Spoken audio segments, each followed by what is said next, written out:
And indeed, the president called them the Akufo-Addo graduates. We're talking about senior high school graduates, students who are in the third year of that second cycle level of education in our country. They are returning to school today.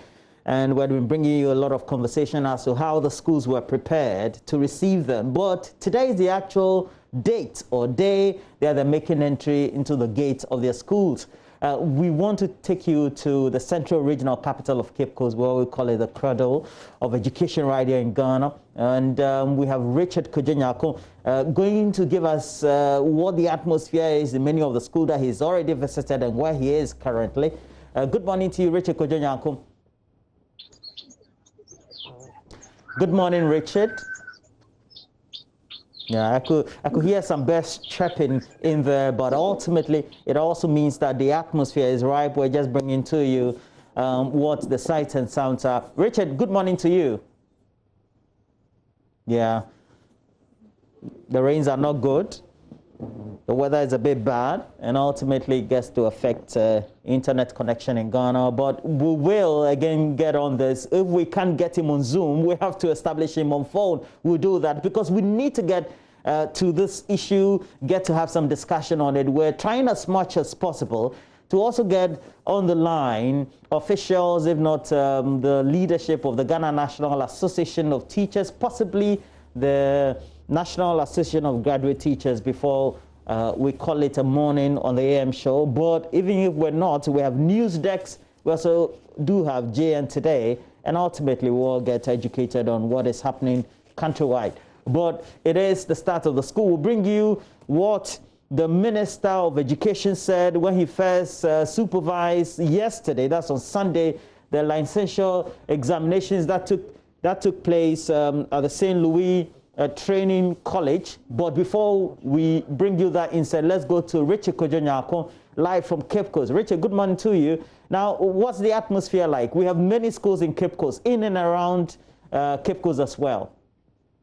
Well, so it's a rainy morning, but the campuses of these senior high schools are busy. The students started arriving in the various campuses as early as 7 a.m., but I'm told by authorities that they are actually going to start at 9. So every day, instead of the usual 7 a.m. or 7:30 that they used to start their lessons, they are going to start at 9. So it's just a 4-hour period, and then they will retire.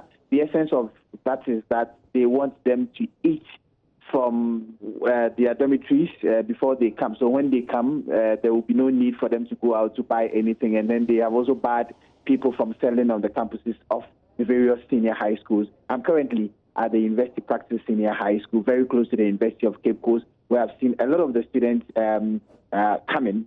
Some were brought by their parents in their vehicles. Others also came by taxis. And so I can also see a lot of them in their math. The teachers have also started arriving. And anybody you see on campus is in the face mask. And so I'm also told by authorities that they are going to use today and tomorrow for the orientation and the arrangement of the chairs in the various classrooms to observe the social distancing protocols, the 30 maximum in every class. And so that is really what is happening. I've been to the Adesado College, I've been to Infantum, and currently I'm at the University Practice Senior High School. The day is still young, and we are looking forward for more.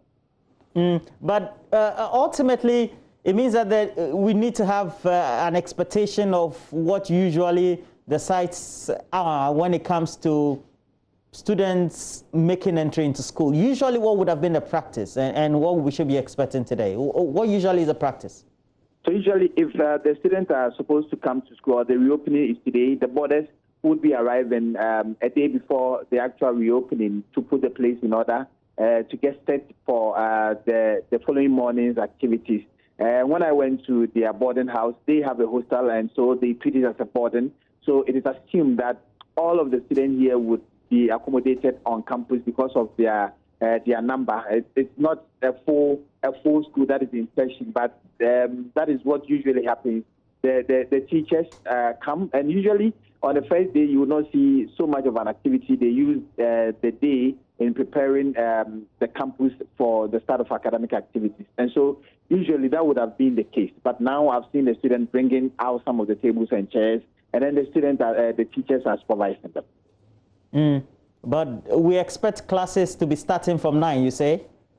Yes, and so that is what the briefing by the Regional Director of Education on Friday, that was what it was all about, that all classes will start at 9, and there is for a 4-hour period, the timetables have been drawn by the various schools. They set some committees, so the committee that will be responsible for rapid response, others for communication, and others for other various activities on campus. They do not want to leave anything to chance, and so that is why they formed the committee. So the various teachers would be responsible for the various committees. You know that it is not only the Form 3 teachers that are supposed to be around. Mandatorily, they've asked all teachers, whether you are teaching in Form 1, Form 2, or Form 3, to be on campus to assist in whatever would happen, because they assume that the teachers have stayed in the house for quite a long time. But I can see some expression of happiness on the faces of the students. Actually, they've missed some of their colleagues, and the teachers came here very early. But the officials told you that we have supply of the Veronica bucket, etc., the sanitizers and all that. Have you been able to check in some of the schools, not the notable ones always, but the other ones that are surrounding Cape Coast, whether we have some of these things reaching the schools in the first place? Well, so I was at Academy of Christ the King. That is also a school in Cape Coast, but it's basically a community school. And when I went there on Friday, the teachers were there. They had a staff meeting to form the committee. And I saw at the entrance of the school the Veronica bucket, so you'd have to wash your hand thoroughly under running water before you can even get access to the school. And so it runs through all the schools I have been, and it is now that they are going to add more buckets to it so that the student would not be constrained in terms of observing some basic hygienic practices. Well, let's see how it goes. Richard Kojo-Nyarko, continue monitoring the situation in and around Cape Coast, the Central Regional Capital. We'll be back with you subsequently. But we also do have on the line the General Secretary for NAT. That's the Ghana National Association of Teachers. Mr. Thomas Musa is online. Good morning to you, Mr. Musa. And so far, all your members are ready to go to school, aren't they? Yeah. Good morning to your listeners. And then I think the issue that we have discussed today is a D-Day. So I've taken it upon myself to visit some secondary schools in the Greater Accra region. And in the next 20 minutes, I'll be entering some of them so that I could, have a first-hand experience of the issues discussed prior to the reopening of the secondary schools for our final year students to write the exam. And I think whatever happens, so you will know what has been done and what has not been done, and the best way to go about it to ensure that nobody becomes a victim to the pandemic. I am told, even before now, and despite the communication you've undertaken, you still have some fears. So what are they? Yeah, you see, it is one thing saying it, and it is one thing getting it done. The president has spoken, and yesterday the president reaffirmed his commitment to ensure that all the PPEs and other related protocols are observed. So the president having spoken, then the duty now will fall on the implementers, which happens to be the Ministry of Education, the Ghana Education Service, up to the school level, in which case all the people involved will need to ensure that all the agreed protocols are implemented to the fullest, because we have said that it should never be said that a student or a teacher should leave the house, or a student should leave the parents, that he is going to write his or her exam with the intention of becoming a teacher, a medical doctor, and as a result of this pandemic, the person never returns home. We all say now, God forbid. And as a result of us all showing commitment to getting this thing done, we all need to get involved. And that is the more reason why I'll be visiting 4 secondary schools today to acquaint myself firsthand of the issues at stake. And whatever thing that will come up, I will certainly go back to the authorities and draw their attention to it, that we need to fix it as quickly as possible to ensure that each and every student and the teachers are all safe to actually continue to do the academic work.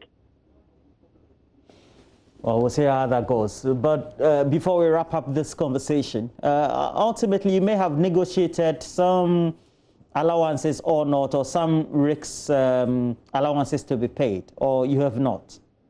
Yes, yes, that is ongoing. We have to table something, but we have discussed it in our last meeting. It came up. So we'll be meeting again on it, and then the real figures will be tabled, and we'll speak to those things. And whatever it is, we'll get back to our people. Your members, when you communicate with them, how do they feel about the lost time, so to speak, in contact hours with your students? Is it with respect to the contact hours? Yes, please. The absence of a learning and teaching period for all this while. Oh, you know, in this particular case, let's take it one by one. The first one is that we are talking here about life and property. And in fact, we are talking here, but the first principles of the law of nature is self-preservation. And so once you have life, whatever it is, we can get it done. And this is not the first time of us traveling on this particular road before. There have been instances where schools were closed down when the teachers came up, but the teachers were able to fulfill the side of their bargain. And this time around, we'll get it done. But like we are saying, as the teachers go to school from beginning today, the key thing is that we must secure the teaching and learning environment. Because you see, when the players get to the field, which is the school in this particular case, and they observe that the environment, the teaching and learning environment is not secured with the BPE, then it will create some fear. And once fear begins to creep in, then it will affect both the learner and the teacher who is supposed to facilitate the teaching and learning at the school. And that is why we are saying that instead of leaving the entire work with the teachers and the students, then we cannot do that at this particular time.